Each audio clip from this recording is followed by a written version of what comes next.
ছাত্ৰ-ছাত্ৰীসকল আজি আমি এটা নতুন চেপ্টাৰ আৰম্ভ কৰিবলৈ লৈছোঁ চেপ্টাৰ নাম্বাৰ 6 যিটো হৈছে লিনিয়াৰ ইনইকুৱেলিটিজ অৰ্থাৎ অসমীয়াত যদি কওঁ আমি ৰৈখিক অসমাপিকা এতিয়া আমি ইনইকুৱেলিটি শব্দটো যদি আমি চাওঁ তাৰ অৰ্থনো কি হ'ব যদি আমি এই ইনইকুৱেলিটিকে যদি আমি দুভাগ কৰি দিওঁ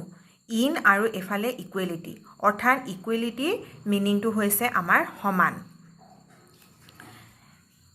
আৰু ইনইকুৱেলিটি লগাই দিয়াৰ কাৰণে হেতুৰ অৰ্থ হ'ব তোমাৰ সমান নহয় এতিয়া ধৰি ললো মই a আৰু b দুটা নাম্বাৰ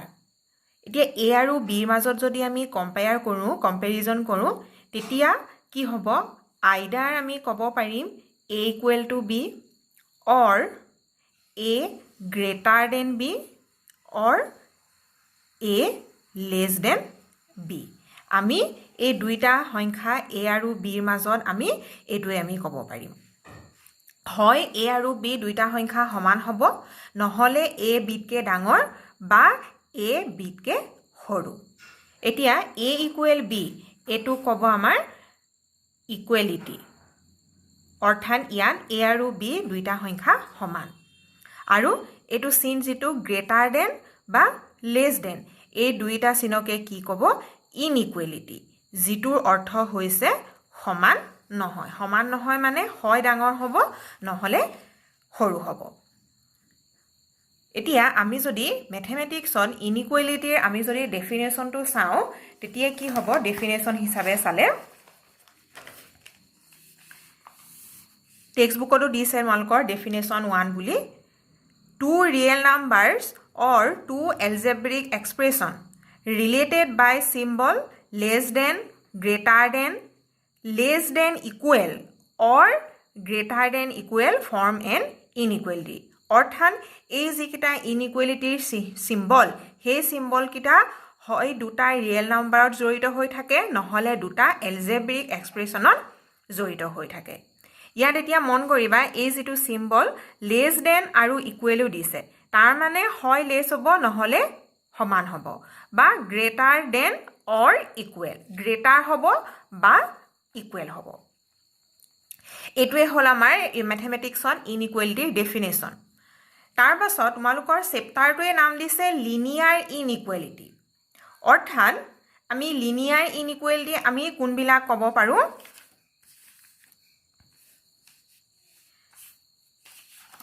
ধৰি ললা ax plus b greater than 0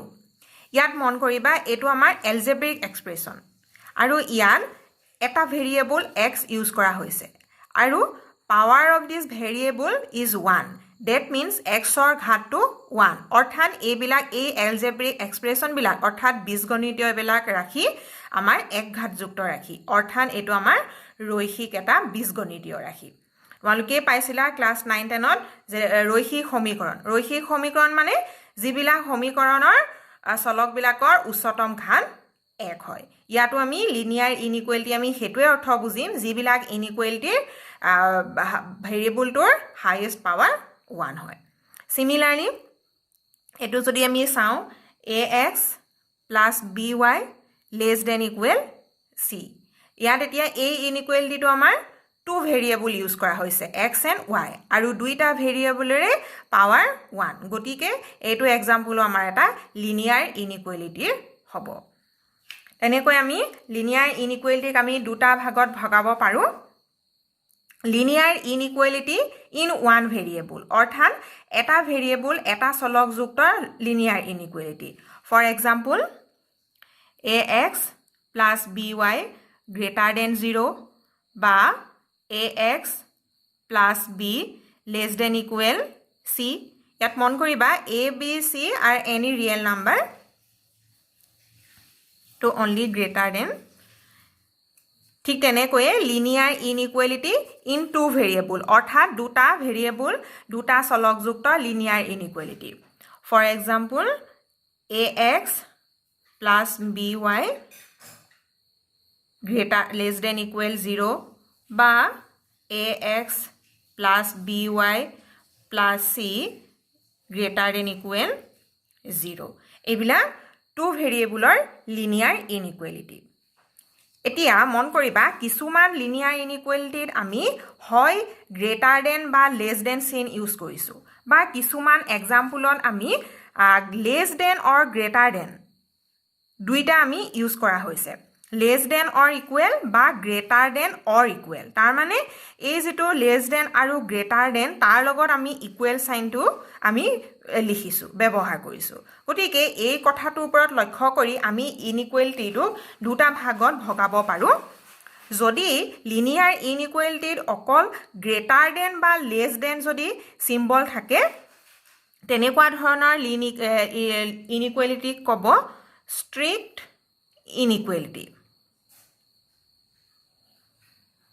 strict inequality আৰু less than equal বা greater than equal অৰ্থাৎ less than আৰু greater than লগত যদি equal সাইনো থাকে তেতিয়া হলে তেনেকুৱা ধৰণৰ inequality ক'ব slack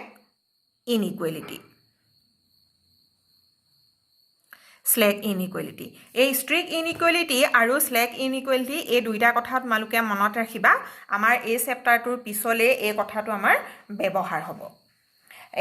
এইটোৱে আছিল আমাৰ লিনিয়াৰ ইনইকুৱেলিটিৰ ইন্ট্ৰোডাকচন এণ্ড উইথ এক্সাম্পল তাৰ পিছৰ টপিকটো দিছে তোমালোকৰ কিতাপত algebraic solution of linear inequality in one variable and its graphical representation অৰ্থাৎ আমি এটা linear inequality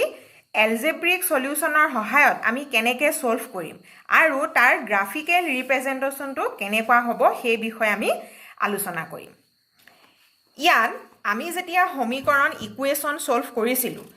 অৰ্থাৎ যেতিয়া আমি সমাধান কৰিছিলোঁ ঠিক তেনেকৈ আমি কোনো এটা লিনিয়াৰ ইনইকুৱেলিটিও আমি সলভ কৰিব পাৰোঁ অৰ্থাৎ লিনিয়াৰ ইনইকুৱেলিটিটোৰ আমি সলিউশন উলিয়াব পাৰোঁ এতিয়া উদাহৰণস্বৰূপে এটা ল'ব পাৰা লিনিয়াৰ ইনইকুৱেলিটি ধৰি ললো এটা ইনইকুৱেলিটি 3x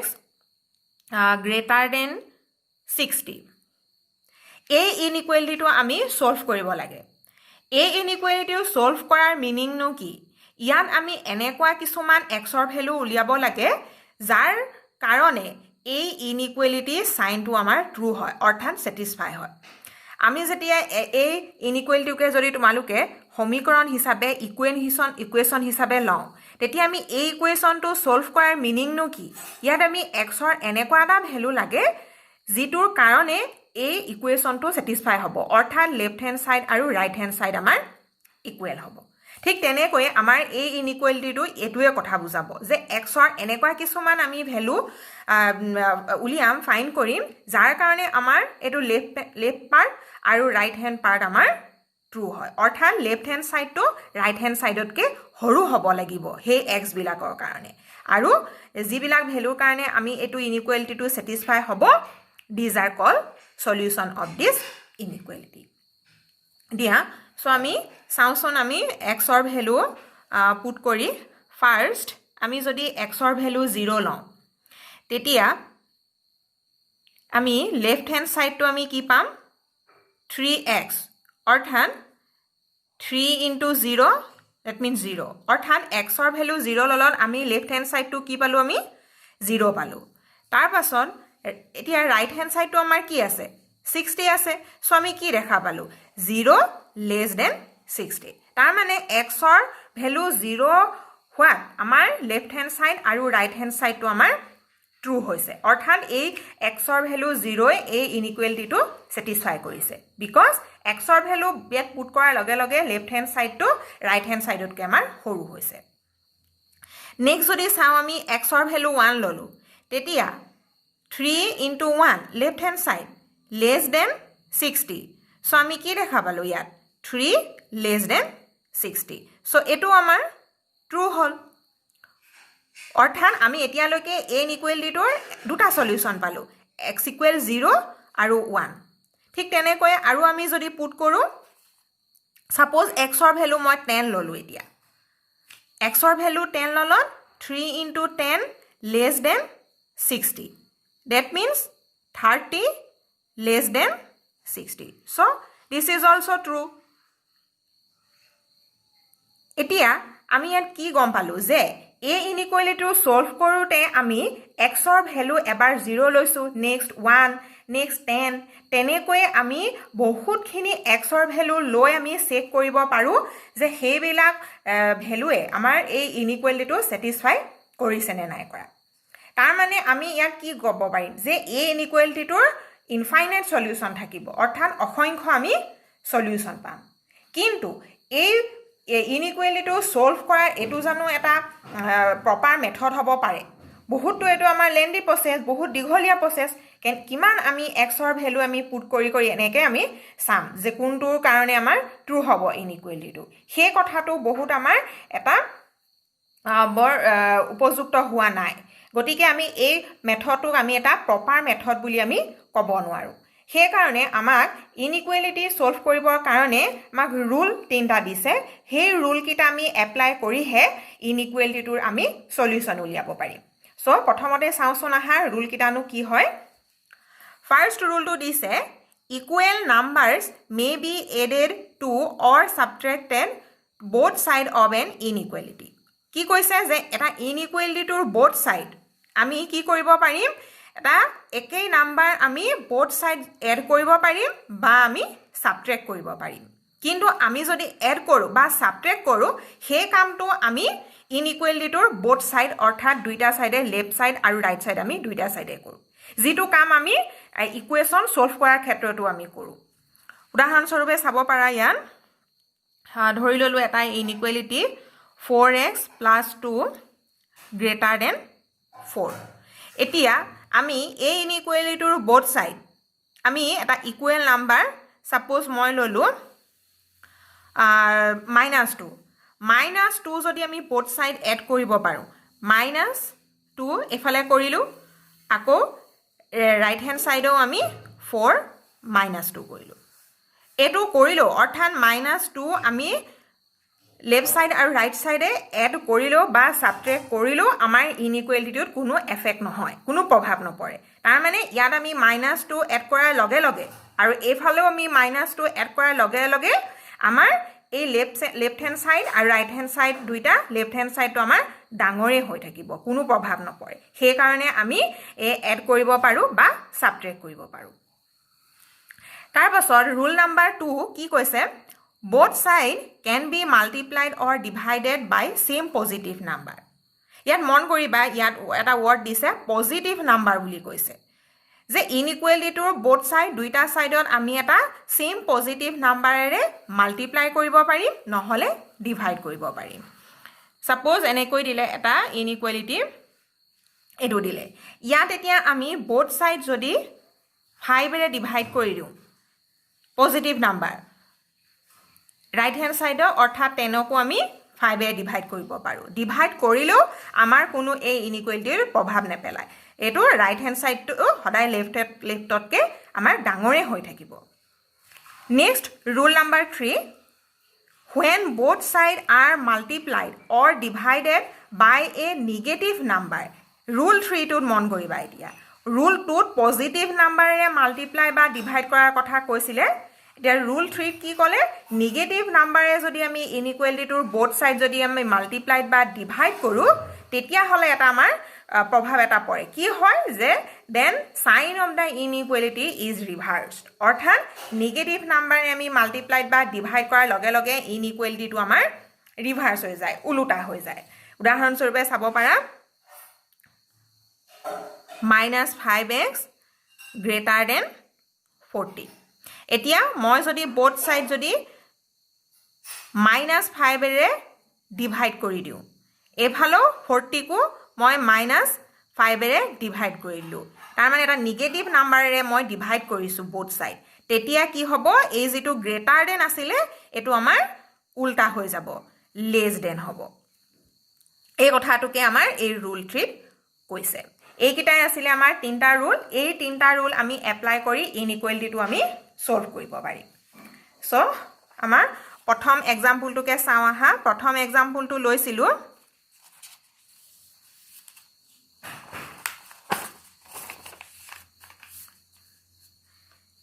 3x < 60। ইয়াত এতিয়া আমি xৰ ভেলু উলিয়াবগে লাগে সো এক্সৰ ভ্যালু সাপোজ তোমালোকৰ এটো যদি এজ এ ইকুৱেশ্যন হিচাপে দিলেহেঁতেন তেতিয়া তোমালোকে কি কৰিলাহেঁতেন ইয়াত আমি বোথ সাইড অৰ্থাৎ x টো 3 টো এফালে লৈ গ'ল না অৰ্থাৎ 60 ডিভাইডেড বাই 3 তাৰ মানে এটো 3 টো ৰাইট হ্যান্ড সাইড নিয়া মানে অৰ্থটো হৈছে বোথ সাইড আমি 3 ৰে ডিভাইড কৰিছো ইয়াত 3 ৰে ডিভাইড কৰিলে 3 3 কেনসেল আউট হ'ল x = 60 বাই 3 ঠিক তেনেকৈ আমি এই ইনইকুৱেলিটিৰ ক্ষেত্ৰটো আমি সেই একেটা কামেই কৰিম যে xৰ ভ্যালু উলিয়াবলে আমি যেটো ৰুল 2 দিছিলে এটা যে সেম পজিটিভ নাম্বাৰে আমি ডিভাইড কৰিব পাৰিম বা মাল্টিপ্লাই কৰিব পাৰিম বোথ সাইড গতিকে আমি কি কৰিম ইয়াত যে প্ৰথম স্টেপত আমি দুইটা সাইডে আমি 3 ৰে ডিভাইড কৰিলো সো 60 ডিভাইডেড বাই 3 সো এফালে x less than 20 তাৰ মানে এই ইনইকুৱেলিটিটো কেতিয়া স্যাটিসফাই কৰিব কোনবিলাক x ৰ কাৰণে স্যাটিসফাই কৰিব যে 20 কে হৰু যিবিলাক আমাৰ নাম্বাৰ হ'ব সেই নাম্বাৰ বিলাকৰ কাৰণে এই ইনইকুৱেলিটিটো স্যাটিসফাই হ'ব তাৰ মানে হেতুৱে আমাৰ সলিউশন এতিয়া x ৰ ভ্যালু যে 20 কে হৰু হ'ব এটি কিমান হৰু লম ইয়াটো এটা কন্ডিশন দিব পাৰে যে x ৰ ভ্যালু যদি আমি অৰ্থাৎ এই ইনইকুৱেলিটিৰ সলিউশন খিনি যদি আমি as a natural number solution হিচাপে লওঁ তেতিয়া আমাৰ এই x ৰ ভ্যালু খিনি আমাৰ কি হ'ব পাৰে যে x ৰ ভ্যালু খিনি আমাৰ লেস দেন 20 কে হৰু নেচাৰেল নাম্বাৰ খিনি হ'ব অৰ্থাৎ আমি কেনেকৈ লিখিব পাৰো 19 18 17 এখিনি আপ টু 1 লৈকে এই গুটেইখিনিয়ে এটা সলিউশন এটা সেট হিসাবে লব পাৰো আৰু এই সলিউশন খিনি অৰ্থাৎ এই নেচাৰেল নাম্বাৰ খিনি কাৰণে আমাৰ এই ইনইকুৱেলিটিটো স্যাটিসফাই কৰিব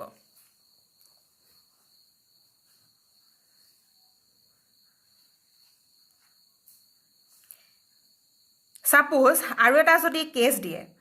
তোমালোকৰ যে ইন্টিজাৰ্স যে আমি এই সলিউশন খিনি আমি ইন্টিজাৰৰ কাৰণে যদি আমি লওঁ তেতিয়া আমি কি হ'ব 20 কে লেস আমাৰ নাম্বাৰ খিনি অৰ্থাৎ 19 18 17 নেক্সট 0 -1 -2 ... এই গুটেইখিনিয়ে আমাৰ সলিউশন হ'ব ইন্টিজাৰৰ সলিউশন আমাৰ এই ইনইকুৱেলিটিটোৰ কাৰণে নেক্সট আৰু এটা যদি দিয়ে ৰিয়েল নাম্বাৰ সলিউশন হিচাপে আমি লব লাগে যে x 20 কে হৰু সংখ্যাখিনি আমি ৰিয়েল নাম্বাৰখিনি আমি লব লাগে 20 কে সো আমি এতিয়া কেনে কৈ দেখাম 20 কে হৰুটো লেস দেন আমাৰ অসংখ্য infinite number of real number আহিব গতিকে আমি সেই ইনফাইনাইট ৰিয়েল নাম্বাৰখিনি আমি এনে ধৰে এজ এ সেট হিচাপে আমি লিখিব পাৰো জানো নোৱাৰো কাৰণ 19 আৰু 18 ৰ মাজতো আমাৰ ইনফাইনাইট ৰিয়েল নাম্বাৰ পাম সেই কাৰণে আমি লিনিয়াৰ ইনইকুৱেলিটি এটাৰ সলিউশন সেটটো ৰিয়েল নাম্বাৰ যদি হিচাপে দেখাবলৈ দিয়ে তেনে ক্ষেত্ৰত আমি কি কৰিম হে সলিউশন সেটটোক আমি ইন্টাৰভেলত প্ৰকাশ কৰিম তাৰ মানে ইয়াত আমি দেখাব পাৰো গ্ৰাফৰ দ্বাৰা এফালে পজিটিভ ৰিয়েল নাম্বাৰ আৰু এফালে লেফট হ্যান্ড সাইডে নেগেটিভ ৰিয়েল নাম্বাৰ 0 এতিয়া সাপোজ এডখৰ আমাৰ 20 আছে সো x ৰ ভ্যালু খিনি কি হ'ব লাগিব 20 কে লেস হ'ব লাগিব গতিকে 20 কে লেস মানে এফালে যাব অৰ্থাৎ 20 কে হৰু সকলো ৰিয়েল নাম্বাৰে এই ইনইকুৱেলিটিটো স্যাটিসফাই কৰিব গতিকে সেই কথাটো আমি ইন্টাৰভেলত কেনেকৈ দেখাম যে x = 20 কে হৰু 20 আৰু এফালে x টো নিলিখি তোমালোকে এনেকৈ লিখিব পাৰা যে 20, -∞ অৰ্থাৎ 20 হৰু 20 কে হৰু আমাৰ ইনফাইনাইট এফালে নেগেটিভ সাইডে আমাৰ গৈ থাকিব 20 কে হৰু আমি যিমান ৰিয়েল নাম্বাৰ পাম সকলোখিনি আমাৰ ৰিয়েল নাম্বাৰ সলিউশন হিচাপে আমাৰ এই ইনইকুৱেলিটিটো আমি পৰিব সো এনে ধৰণে আমি এটা লিনিয়াৰ ইনইকুৱেলিটি আমি সলভ কৰিব পাৰো তোমালোকৰ যদি মেনশ্যন কৰি নিদিয়ে বোলে নেচাৰেল নাম্বাৰৰ সলিউশ্যন হিচাপে লিখা বা ইণ্টিজাৰৰ সলিউশ্যন হিচাপে লিখা, যদি এই কথাটো উল্লেখ নকৰে তেতিয়া আমি এটা লিনিয়াৰ ইনইকুৱেলিটিৰ সলিউশ্যনটো এজ এ ৰিয়েল নাম্বাৰ আমি সলিউশ্যনেই ল'ম। গতিকে এইখিনিয়ে আছিলে। ইয়াত এই চেপ্টাৰটোত বৰ বেছি তোমালোকৰ টপিক নাই। লিনিয়াৰ ইনইকুৱেলিটি আমি কেনেধৰণেৰে ছল্ভ কৰিব পাৰোঁ, এইটো যিটো আমি পঢ়িলোঁ সেইটো আছিলে তোমাৰ ওৱান ভেৰিয়েবলৰ লিনিয়াৰ ইনইকুৱেলিটি ছল্ভ কৰাৰ প্ৰচিডিঅ'ৰটো। তাৰ পাছতহে আমি টু ভেৰিয়েবলৰ লিনিয়াৰ ইনইকুৱেলিটি কেনেকৈ ছল্ভ কৰিব পাৰি সেই বিষয়ে পঢ়িম। কিন্তু আমি এই ওৱান ভেৰিয়েবলৰ লিনিয়াৰ ইনইকুৱেলিটিৰ যিটো এক্সাৰচাইজ 6.1 আমি এইটো নেক্সট ভিডিঅ'ত আমি ষ্টাৰ্ট কৰিম। আশা ৰাখিছোঁ তোমালোকে আজিৰ এই ভিডিঅ'টো ভাল পাইছা।